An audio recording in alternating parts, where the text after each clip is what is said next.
This is Land of Havilah, Genesis 6. Last time Noah fathered 3 sons. It's almost time for the flood. Father, please open our eyes and ears to the Scripture. Verse 1. When men began to multiply on the surface of the ground and daughters were born to them, God's sons saw that men's daughters were beautiful, and they took any that they wanted for themselves as wives. Comment: the term God's sons appears 4 times in the Old Testament, twice in this chapter, then also in Job 1:6 and 2:1. The Hebrew wording is the same in all 4 places. From the context in Job, God's sons are definitely not men. They're some type of other being, maybe a type of angel or demon. If the same applies to this chapter, then some type of beings which were not men were taking human women as wives. What type of children would a union like that produce? Stay tuned. Verse 3. Yahweh said, "My spirit will not strive with man forever, because he also is flesh, so his days will be 120 years. Comment: here God's putting a limit of 120 years on the life of man. Why? It's because there's strife between God and man. Quote, "My spirit will not strive with man forever," end quote, no longer than 120 years. This limit's going to take place gradually over many generations, so for a while, we're going to keep seeing men live more than 120 years. Verse 4. The Nephilim were in the earth in those days, and also after that, when God's sons came into men's daughters and had children with them. Those were the mighty men who were of old, men of renown.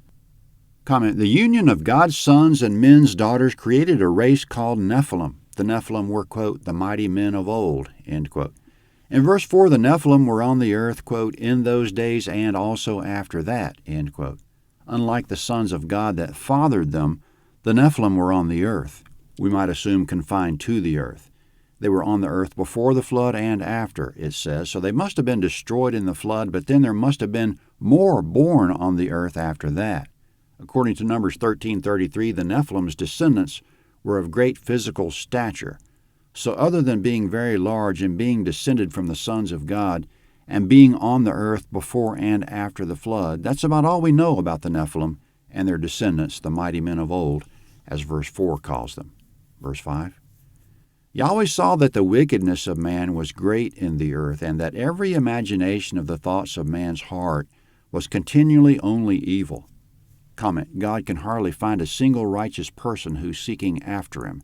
The same was true in Jerusalem in the days of Jeremiah.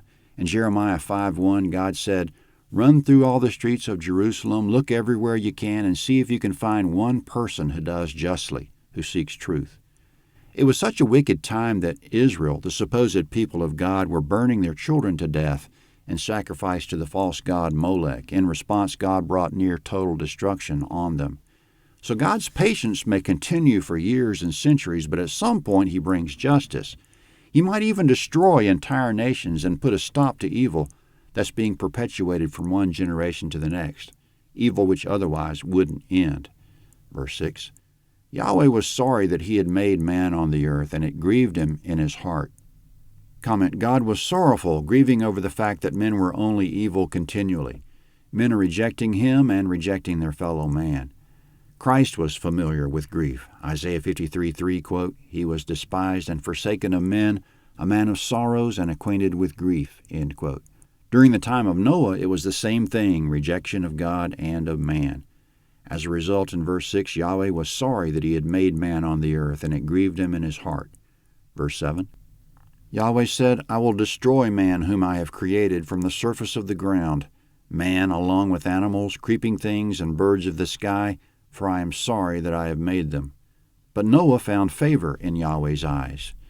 This is the history of the generations of Noah. Noah was a righteous man, blameless among the people of his time. Noah walked with God. Comment: it says Noah walked with God, as was said of Enoch in the last chapter. Verse 10. Noah became the father of 3 sons, Shem, Ham, and Japheth. The earth was corrupt before God, and the earth was filled with violence.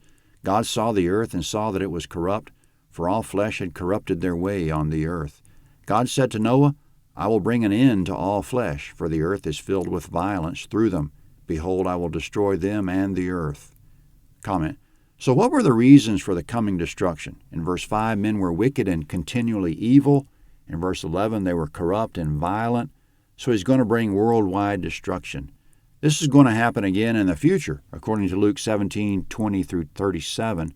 The flood of Noah was a foreshadowing of the destruction of men that will occur at Christ's return. Once again, men on the earth will be continually only evil, and once again God will save some, but many will be destroyed. Matthew 24:36 to 51. The story of Noah and the flood is a warning to those of us who might think God would never destroy mankind. He destroyed the wicked in Noah's time, and he'll do it again. 2 Peter 2:4 through 9. It's because God's just. He won't let the world be overrun with evil forever and not do something about it. When he destroys the earth the second time, it'll take the world by surprise, just like the flood did. Matthew 24:37 through 39. We want to be the ones who believe it's going to happen and get delivered like Noah. God's still talking to Noah, verse 14. Make a ship of gopher wood. You shall make rooms in the ship and shall seal it inside and outside with pitch. Comment, God commanded Noah to cover the ship inside and outside with pitch. Of course, this was to keep water out. If water leaks in, the ship will be lost. So we should heed all the warnings to make our salvation secure. Verse 15. This is how you shall make it. The length of the ship shall be 300 cubits, its width 50 cubits, and its height 30 cubits. Comment, a cubit is about 18 inches. It's going to be a big floating vessel comparable in size to a large modern ship, 450 feet long, which is 300 cubits. Noah and his sons surely had divine help and maybe hired help as well. Someone might say, where did they get the technology? Well, how did Adam and Eve know how to walk and talk and name animals with no experience? And in the New Testament, how did a man who had never walked stand up and go walking and leaping and praising God without practice? Acts 3:8. And how did blind men not only see but also know how to interpret the images without learning? Mark 8:24. How does a horse know how to walk about 15 minutes after being born? How does a bird know how to build a nest on the first attempt without experience? How does a bird know when to migrate and how to navigate his way to a certain spot in the winter where he's never been? God does all that, and he taught Noah. God's still talking to Noah, verse 16. You shall make a roof in the ship, and you shall finish it to a cubit upward. You shall set the door of the ship in its side. You shall make it with lower, second, and third levels. Comment, there'll be a door on the side and 3 decks. It's going to have a roof, so even the uppermost deck will be covered. Verse 17. I, even I, will bring the flood of waters on this earth to destroy all flesh having the breath of life from under the sky. Everything that is in the earth will die. But I will establish my covenant with you. You shall come into the ship, you, your sons, your wife, and your sons' wives with you. Of every living thing of all flesh, you shall bring 2 of every sort into the ship to keep them alive with you. They shall be male and female. Of the birds after their kind, of the livestock after their kind, of every creeping thing of the ground after its kind, 2 of every sort will come to you to keep them alive. Comment, notice the animals will come to Noah. It says 2 of every sort will come to you. Noah doesn't have to go out and find them or keep account of which animals he has and which he doesn't. The right ones will just come as if in a migration. Verse 21. Take with you some of all food that is eaten and gather it to yourself, and it will be for food for you and for them.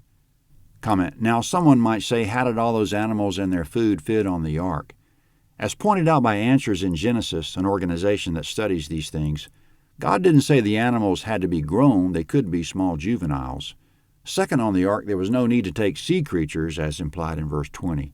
Third, the text doesn't say every species, it says every sort, which might correspond more to genus or family. Categorically speaking, there are many more species than genuses than families, so according to what God meant by every sort, he wasn't necessarily indicating that many animals total. Plus, the ark was very large. But we can also appeal to the miraculous with no problem. If God created the heavens and the earth, getting this done should be easy. Verse 22. Thus Noah did. He did all that God commanded him. Comment, thus Noah did what? He built the ark on dry land, and don't we know his neighbors were laughing at him the whole time? He's a hero for separating himself from a wicked and evil generation. In Acts 2:40, Peter says, save yourselves from this crooked generation. 2 Peter 2:5 says Noah was a preacher of righteousness. Naturally, people came to see and ask what was going on, what he was doing, and he told them. He preached. We can imagine people coming from near and far to see the spectacle of a crazy man building a giant ship on dry land. Naturally, they'd have insults and some sincere questions, and Noah answered appropriately. But no one believed. That's the chapter. Genesis 7 is next at landofhavilah.net. Genesis 7.